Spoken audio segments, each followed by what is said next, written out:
Dobar dan, poštovani gledatelji, pratioci stranice Novi dom, Agencija za nekretnine. Tema našeg današnjeg videa jeste porezi na nekretnine u Federaciji Bosne i Hercegovine. U Bosni i Hercegovini imamo različite vrste poreza kada su u pitanju nekretnine, te su oni regulisani zakonima na kantonalnim i entitetskim nivoima.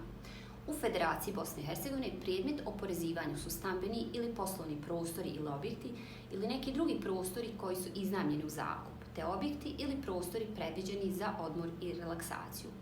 Ovaj porez se naziva porez na dohodak i plaća ga vlasnik nekretnine, odnosno najmodavac na godišnjem nivou u iznosu od 10% od ostvarene dobiti od iznajmljivanja.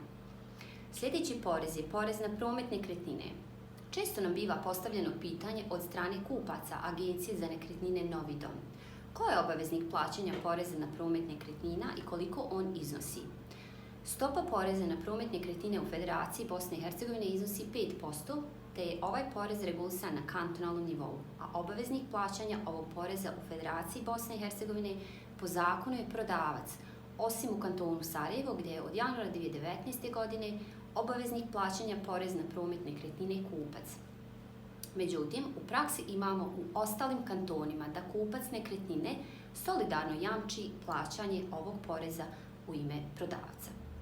Treći porez je porez na dodanu vrijednost ili, kako mi to volimo reći, PDV u iznosu od 17%.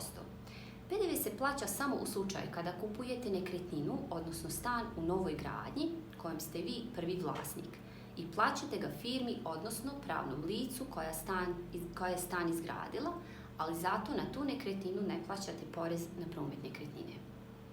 Ukoliko kupljenu nekretninu prodate u roku manjem od 3 godine, na tu prodanu imovinu je potrebno platiti porez na dohodak, ukoliko je dohodak ostvaren.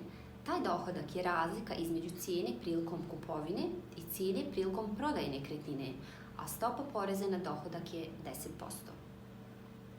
Porez na naslijeđenu ili poklonjenu imovinu u Federaciji Bosne i Hercegovine regulisan je kantonalnim zakonom, isto kao i porez na imovinu.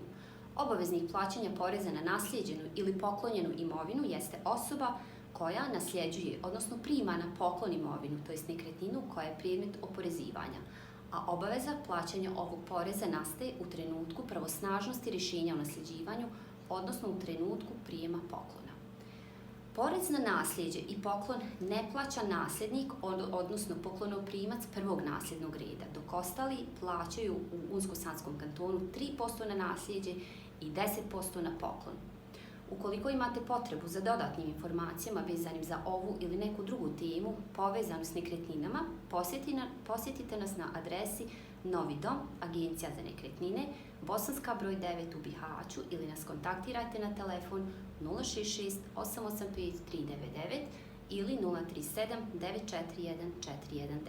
Zahvaljujem se na pažnji.